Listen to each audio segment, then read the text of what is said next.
All right.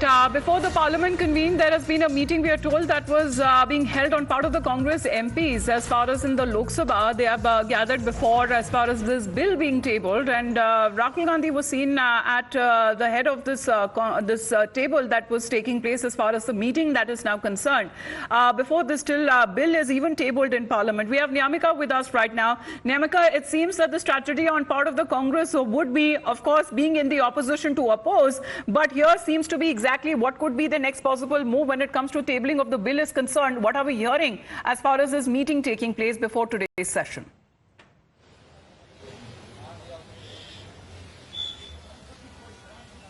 Well, yes, this meeting was being called by the Congress party of the Lok Sabha MPs, and this meeting was related to strategize the Congress party's stand within the parliament regarding the Waqf Board amendment bill. And for that reason, this meeting was being chaired by the LOP in Lok Sabha, Mr. Rahul Gandhi. As we have seen that how the Congress party's MPs have started giving statements. They have already said that we are going to oppose this move of the central government because this is nothing but just to divert the attention from the real issues. We have seen that how they have said and alleged that the government of India want to target one particular community, and that is the only reason why they are bringing up this amendment bill in the Waqf Board Act. And for that reason, they have also alleged that there is no consensus which is being made by the central government. Not just that, in fact, the stakeholders are also not being consulted by the central government before bringing up this bill within the Lok Sabha. And for that reason, not just the Congress party, but the other opposition parties are also going to oppose this move. We have also spoken to the IUML MP E.T. Mohammad Bashir, who have said that it is very much needed that the central government must withdraw this bill. It should not be taken into the parliament because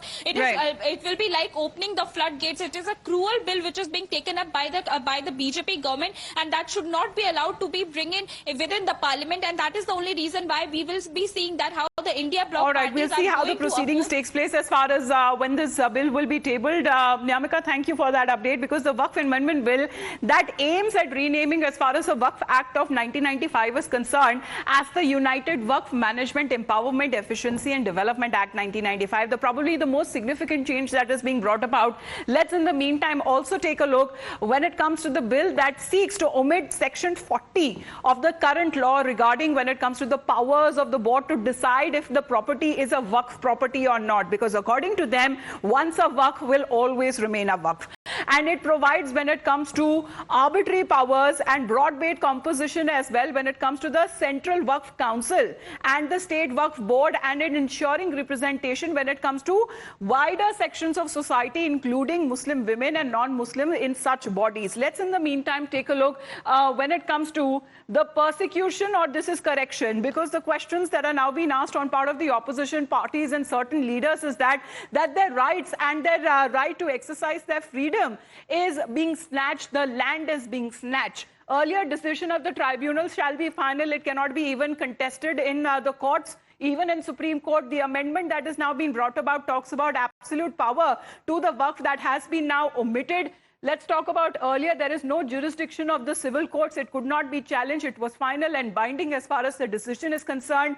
Now the aggrieved parties can go to the High Court. So there is a court's intervention that would be necessary. Earlier, board can also declare any of the property as Waqf. The amendment that is now being brought about that there would be a proper survey that would be done by the collector.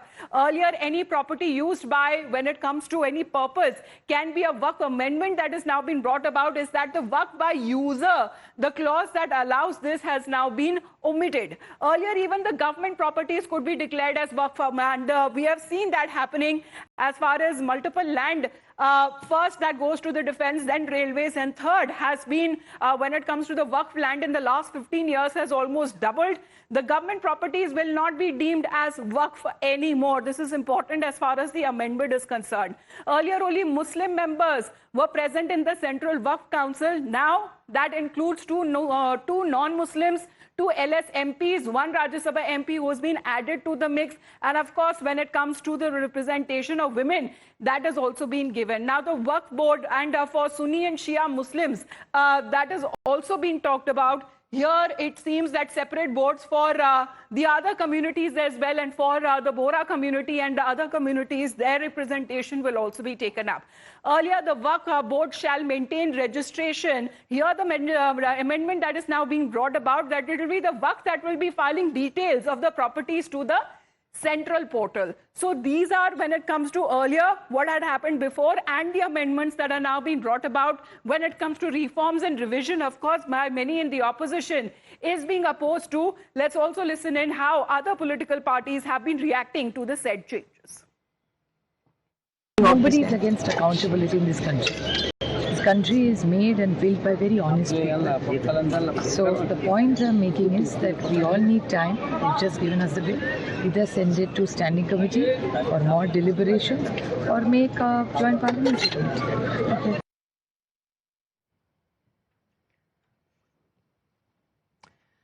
All right. With the reactions that are coming in on part of opposition side, they want time to actually think over it, to scrutinize it, and to debate over when it comes to seeking for a JPC as well. That is one of those possibilities. But when it comes to the government itself, that is likely to table the bill in Parliament as far as today's business in the Lok Sabha is concerned. Because now when it comes to the arbitrariness of the Waqf Board will not work, as the government will be presenting this bill. That aim would be to curtail the powers of the Waqf Board. But right now, at present, the Waqf Board that has the right to declare any property as the property of the Waqf. And the opposition, however, has been continuously opposing this bill. Now, while politicians are taking stands as per their ideology or their thinking, even the courts that are now putting their foot down when it comes to the arbitrary powers of the Waqf Board. The Madhya Pradesh High Court, which set aside an order of the state Waqf Board claiming the ownership of some of the prominent historical monuments in Burhanpur district. Back in 2013, the Madhya Pradesh Waqf Board had declared the tomb of Shah Shuja, the tomb of Nadir Shah, Bibi Sahib's Masjid, and a palace situated in the fort of Burhanpur as its own property. Now this verdict that has been delivered on to challenge this very move by the ASI, or the Archaeological Survey of India, where the court has agreed with the ASI's argument that it was protecting these monuments and that they were properties of the central government and not of the Waqf that fall under the Ancient Monuments Preservation Act. Now, when it comes to the single judge bench of Justice G.S. Ahluwalia said, and I quote, that the COMP Waqf Board has committed a material illegality by directing the petitioner to vacate the same area, and meanwhile, this order has now been set aside. High court का फैसला संतोषजनक है, इसका स्वागत किया जाना चाहिए और हिस्टोरिकल मोनूमेंट जो है तो ऐसे ही विभाग को दिए जाने चाहिए जो इन मोनूमेंट्स को जो है तो संभाल कर रख सकता है। वक्फ बोर्ड के पास यदि स्मारक चले जाते हैं तो फिर हमारी जो उम्मीदें हैं वो थोड़ी कम हो जाती है, क्योंकि वक्फ बोर्ड के पास डिपार्टमेंट्स नहीं है। वक्फ बोर्ड जो है तो मुतवल्ली किसी को भी बना देते हैं और वो स्मारक की जो वास्तविकता है उसको कम समझ पाते हैं, तो मूलभूत ढांचा जो है तो वो डिस्टर्ब हो जाता है। But this is just one of the many cases where justice has been delivered. There are many others who are still at the receiving end of when it comes to such unfettered autonomy, and many people are still awaiting clarity over this. They are awaiting justice all across the country, as there can be several case studies that we here on Times Now have been also speaking to the people there on ground. 1956 से हम लोग यहाँ पे हमारा लकड़ी का पीठा था और इन लोगों ने आके जबरदस्ती अवैध किराएदारी करना चालू कर दिया, मतलब पैसा लेना चालू कर दिया। इन्होंने आके ताबड़तोड़ अंदर नेताओं की दादागिरी के उनके सामने जब तक हम लोग स्टे वगैरह के लिए जाते तब तक उन लोगों ने इतना ढांचा बना दिया। इस टाइप का कोई भी आज तक नहीं देखा। मेरी भी आज 55 साल उम्र है, 55 साल से ही मैं यहाँ रह रहा हूँ। पहले कभी भी मैंने वकाफ का नाम ही नहीं सुना था। वक्फ बोर्ड का तो नाम मैंने 2018 से सुना है कि कोई वक्फ बोर्ड होता है और उनकी जमीन ये है। देखिए, श्री कृष्ण जन्मभूमि के मामले में जो 13.37 एकड़ जमीन है, लगभग 2.5 एकड़ में ईदगाह बनी हुई है और ईदगाह को जो 2.5 एकड़ की जमीन है उसको ये बार बार क्लेम करते हैं और कहते हैं कि ये प्रॉपर्टी शाही ईदगाह पक्ष की है, सुन्नी वक्फ बोर्ड की है। हमारा ये मंदिर भी हमारा है और ये मस्जिद भी हमारी है। आगे भी जाएंगे आप, खसरा नंबर 242 बहुत बड़ा है इसका चक, और जो अप्पू घर के पास मंदिर और मस्जिद है ये भी हमारा है। हमें मस्जिद और मंदिर से कोई वो नहीं है, लेकिन हमारी उससे रिलेटेड जो प्रॉपर्टियां हैं मस्जिद और मंदिरों के आसपास वो सब वक्फ बोर्ड ने हथियार रखी है।